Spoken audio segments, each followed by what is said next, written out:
So back in high school, there was this place called Space, and it was this abandoned radio tower that we found in our hometown.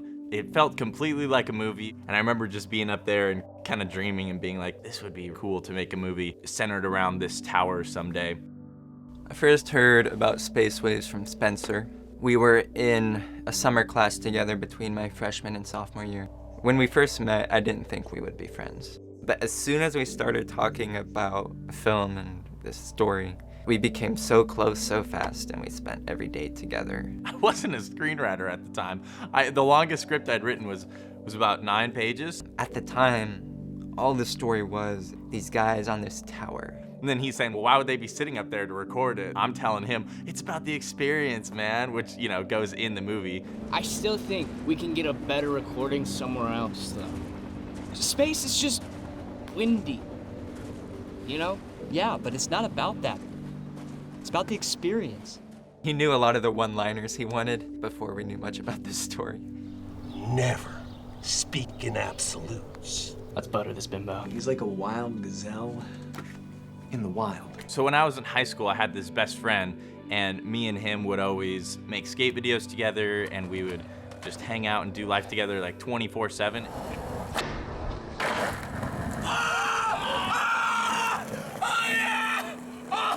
And we just really had like a pretty bad falling out and grew up and kind of went separate ways. But I really wanted to explore that transition, that life transition of growing up and how it's kind of messy and you're never really ready for it.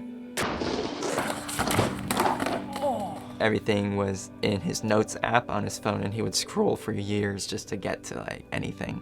And I said, let's just get some butcher paper. When I look back on that moment, I think that's where things really started to move.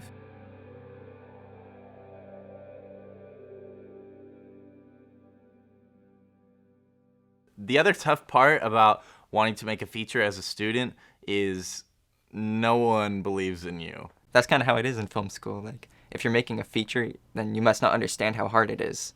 Everybody's telling you, don't do a feature, don't do it, just do a short film, you know, be safe. Hope that you can pitch that to a production company and then one day you'll get to make a feature maybe when you're like 40. And I'm saying, screw that, I'm not gonna do that, I'm gonna go make a feature. Which we did. Oh, Space Waves! Space Waves! Space Waves! Space Waves! I think I was really attracted to the idea of making something now that I would later wish in my career that I had the opportunity to make. He says, I'm freaking in, baby. And I said, all right, let's do this, dude. Let's do it. Yeah, I didn't sleep well that night.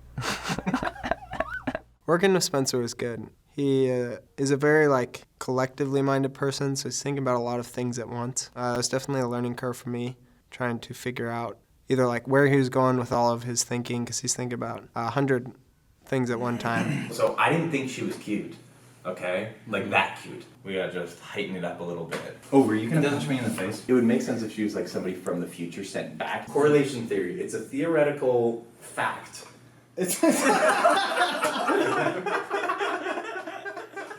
Growing up with Spencer as my younger brother was kind of like just living the story the whole time.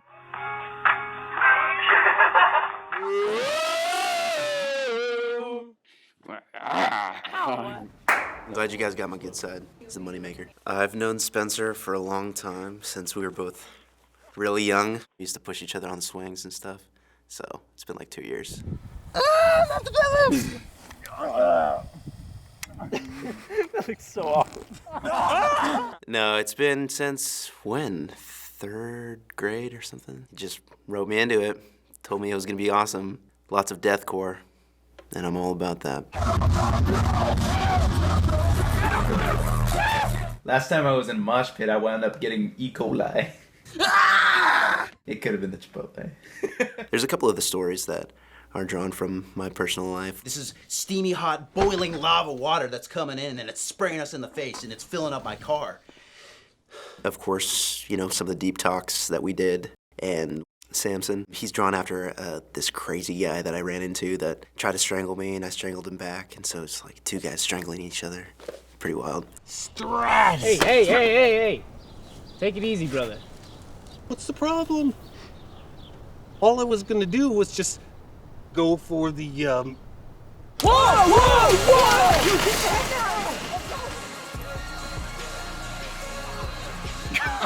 Oh, we gotta get the car out so we can finally go to the location scouting for space waves. We're gonna try and get Marvin's home exterior. So we're gonna go up to these people's houses and see if they're down to let us film. Come to Papa. Come to Papa. In my eye. I got glasses, dude. I'm ready for this. I think this is really perfect for shooting Marvin and Sawyer in the car. Oh, yeah. Andrew's not convinced. Andrew's not convinced. What do you mean I'm not convinced? I love it. So yeah, when Spencer brought the crew up to NorCal to do some location scouting, I was able to be the guide because I know all about NorCal. I'm a native. Hey, Gandalf. You know, we toured, took a look at all the sweet location. I think this actually looks pretty tight, except for that little snowbank right there. We found some like interesting artifacts. Like over here on the right we have such and such tunnel, and over here on the left we have a soiled pair of white underwear. Oh! Victory! No, we surrender! And I was waving it in people's faces, and they're like, I hate NorCal. This is what it's all about, man. We also saw space for the first time in Grass Valley. That was one of the first times that I could really start to see the project coming alive. So once upon a time, I did this film called Last Summer. This really tall, emo-looking guy comes up to me. He's like, yo, you really connected with that like take right there. You kind of reminded me about this character I'm writing in this feature film I'm doing. I'm like, oh yeah? He's like, yeah, it's called Space Waves. At the time, I was like, he's not gonna actually ask me, like he's gonna forget, you know? And sure enough, the audition comes around about 2 months later, being like, hey, this is the Joey's audition. Read for it. Hey, couldn't we get a better quality recording like somewhere else? Somewhere like, I don't know, inside? Okay, space is windy. When is the climax of that movie? Sometime before our first location scout, I met Matt Walker. Spencer casted him because he was one of his good friends, and he told him, like, I can see you as this character. That lid is open! Get it, get it, get it! Oh! Dude, I still got part! Space! Space! Space! Space! Space! Let's go! Riddle me this, Jill. Where else are you gonna find romance, nostalgia, danger, and destruction all in one singular podcast? You would have to be out of your gourd to not want to...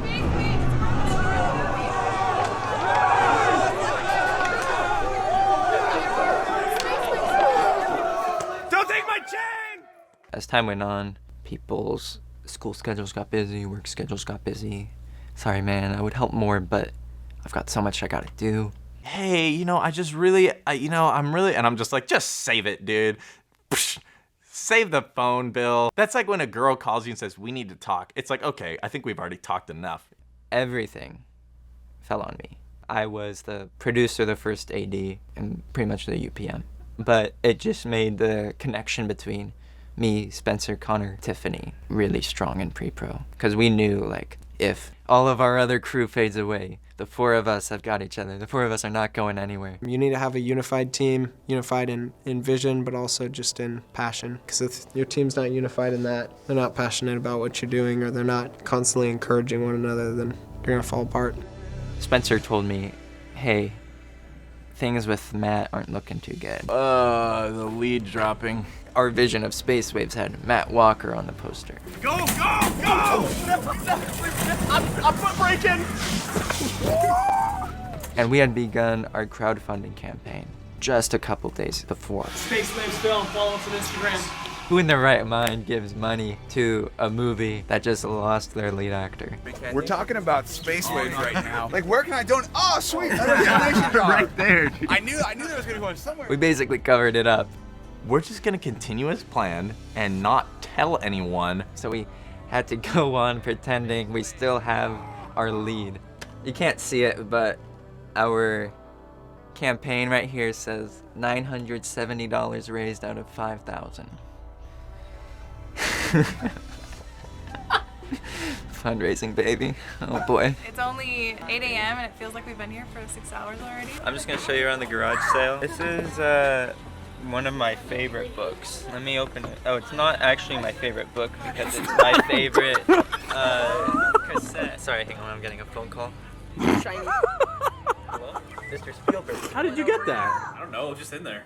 What do you mean it was just in there? The main reason we got the money is because of this prayer group that just prayed over us consistently on schedule every single week. And it was my parents, Spencer's parents, Connor's parents. And so for week after week after week, they just pray that, you know, money will find its way to us. My buddy Rudy Ponco had called me one day and he was like, do you have any interest in taping for it? And I was like, yeah, of course, man, I'll send it over. Or cheek, or anything for that matter. Why does this matter? Cut the chatter. And I get a phone call from Spencer saying like, yo, dude, Drew is like killing it. Drew comes in and he's just this breath of fresh air. Meant to me? What about you? You act like this means nothing to you. Dude, when are you gonna realize it's over? Okay? Space Waves is a dead end. That's not true and you know it. Like he completely killed it. Called me back in like 10 days or something and asked for me to be a part of the film and go up with him to Grass Valley. Dude, we're about to make a project together. Like, this is stoked. Feel it! Yeah, I can feel it too. Got my journalism internship going on this week. Whoa! I loved the idea behind it. I loved the name of it, first off. That's what really like grabbed my attention. Yeah, I saw it was a feature film and I had never done one before, and I kind of read the story of my character, Sawyer. Then they were like, okay, great, like, are you available these dates? We'd be shooting in NorCal, and they just seemed so excited about the project, and that really made me so excited. And yeah, then the magic happened. High five to you. So there's this month in between school ending and principal photography starting, and there are a lot of things that went wrong during that month. One of them is losing our actor for Duke. What up, you guys? My name is Duke Skylander. He gave me a call. He's like, yo, dude, I'm not sure about this Space Waves thing. Literally 10 days before production. It's kind of the killer for like indie stuff, honestly. I mean, you can't offer your actors a lot of money. It's very much just like, I don't know if I can do it because it is a lot of time. But then Tyson came to town. All right, here we go. Let the Leviathan out. Ready? That is deathcore, you know what I mean?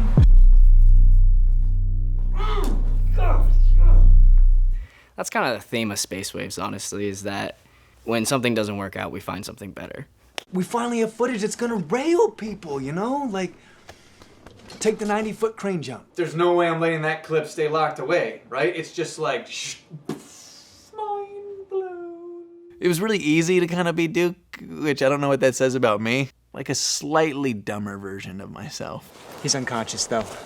Oh, you guys drugged him? Dude, bold move. He's asleep, Duke. Right. He's just excitable, like a dog. So that was the other thing. I was like, yeah, cool, we're filming in like 2 weeks. So I was like, yeah, I'll get this. I'll have this memorized. Yeah, no worries. So, but it made it work. It worked. All right, let's just rewind for a minute, okay? Just give them some context. Marvin and Joey are on a mission to have the #1 podcast spot on iTunes. They are just telling their stories of their lives, what things they get into, the experiences that they see. Let's go! Let's go! Yes! You would think that adds to their friendship and their success and brings them closer together, but what actually happens is that it causes a strain on their relationship. Joey's seeing more of a picture of him focusing on a career of his own. The magazine wants a column a week. I think this is very much something that I think every kid goes through. A friend just is like, yo, we're not on the same paths, man. It made me think a lot about the relationships that I have with people and the relationships that I no longer have. It's not a good or bad thing that people necessarily grow apart just because that's how life works. It's just a thing that happens, and it's just something you gotta realize, and you can't let it hold you down. So it's the night before principal photography. I'm thinking to myself, all right, let's assess our crew. Let's see what we've got. There was supposed to be about a total of 21 people on Space Waves, and there was only about 8 or 9 core people that ended up showing up for the summer. No first AD, no second AD. We have no second AC. We have no grips, no electricians, nobody to help with Tiffany. So she's all of art department. No wardrobe, no makeup. Tiffany, where's all your helpers? Where's all your helpers? No DIT, so we're gonna have to take turns offloading footage. We have no one on Crafty. I hadn't figured out yet when we were gonna make time to cook all our meals. That's bad. I just knew, okay, we're gonna have to rotate somehow. Even going into production, I wasn't positive if we had enough money. So many moving pieces and all this stuff, trying to figure it out. Like, to be honest, we weren't sure how Space Waves was gonna go.